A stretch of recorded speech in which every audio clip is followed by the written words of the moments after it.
process first. And JT. So mentioned earlier, Jon Taylor. So I got Jon Thomas Taylor, right? I have two stories about this gentleman. So the outside bar was basically built at Huckapoo's, the bar that I work at the most. Was basically I got They the didn't pin. fly it in. Sorry. I have the pin.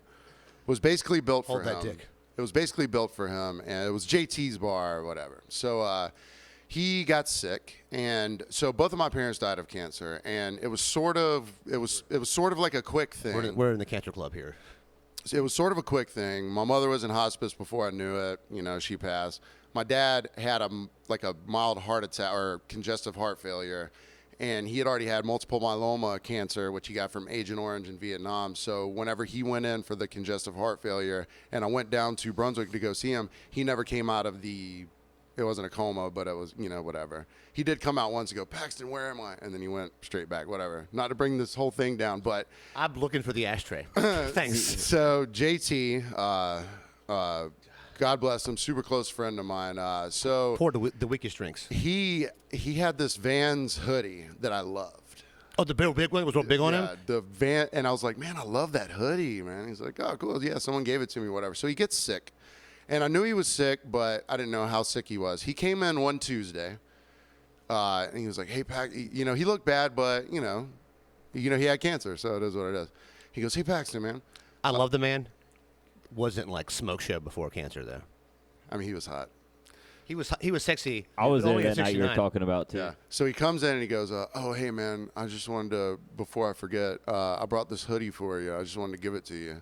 I was like, oh, dude, thank you so much. I love you. He goes, I love you too. I love you so much. We embraced. We hugged. I told him I loved him. He told me he loved me, not knowing that this was the last time I was ever going to see this man.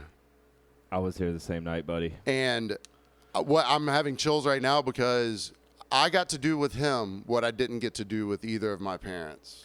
Oh, wow. 69. I'm sorry. I had to. You're making me cry. I had no choice. Yeah, I'm glad. I had no choice. I'm glad you did it. I was either going to cry or make that joke. I'm glad I you did it. apologize. We'll keep you from crying. I'm glad you did it though. So I can't cry three out of 4 weeks. So on JT, Sunday night I'm at work and this couple comes in. I love you, JT. I love you, JT. I love Miss JT. He was one of a kind. This couple came in and they were like, "Hey, we've been coming here for like 2 or 3 years," and then This was this week? This was yesterday. So they came in. All right, fine. I will cry. Go ahead. So they came in and they were like, "Yeah, we'd been coming here for like 2 or 3 years, and JT was always our guy. And then one year we came here and we saw this giant picture of him. We knew that he probably passed. We just didn't ask anyone, whatever." And they were like, "How well did you know him?" I was like, I told him the story. I was like, I knew him really well, and I really loved him. And so they only got one drink apiece, and then a little emotional moment, whatever. They go to cash out, and I was like, they're like, how much do I owe? And I was like, JT bought those for you.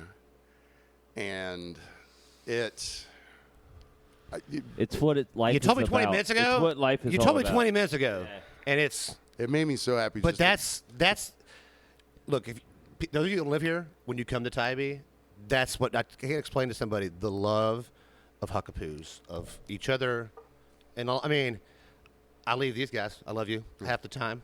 Sometimes I'm strong to say it, but like it's in all seriousness, it's such a family of nowhere I've ever been in my entire life around all the things like that family is. Yeah. It's a bunch of flat tire friends, as I say. Oh, my Everybody's coming to you. Eric will actually replace all 4 of your tires at one time Yes. if you need him to. And But- Eric's the type of dude, and we're talking about the owner of Huckapoo's. Eric, Heather, and all of them. But basically, Heather would change your tires pregnant, probably. but they're never going to ask you to plunge a toilet or do some bullshit work that they wouldn't do themselves. Yeah. You know what I mean? Like, Always. Are you calling out my owners? Because I definitely had to plunge a toilet. They actually had to get it snaked finally. but that's why the family's so beautiful. And the thing is, there's certain people that remember JT. They're like, well, he used to pour my drinks a lot stronger, and I disregard them completely. I'm like, fuck you, I don't care about you. But then you have couples like that were like, oh yeah, he just welcomed. They He welcomed. They us don't so know much. anybody else.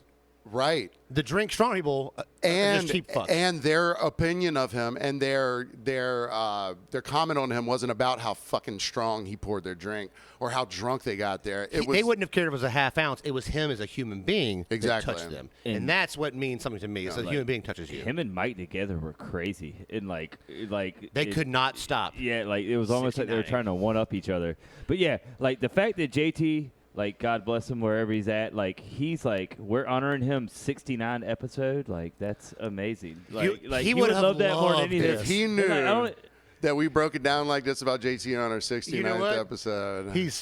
He would. I'm trying to stop making. He is jokes about this 'cause 69 I'm- in Valhalla. That's what I was right gonna now. say, but I didn't want to do. he was like, I got the 69th episode. Yeah, right. Yeah. That's as high as I can count. You know what? I gotta quit learning I there. want to put 20 Facebook pictures of half-naked girls and say, this is what's up. Just like somebody else, we know. The thing was, he told me one time, he goes, you need to look at Facebook tomorrow, brother. I was like, why? Are you announcing like a tour date or something like that? He goes, no, wait till you see these chicks that I put on there. Dude, there's a bunch of sixes and a so bunch of nines.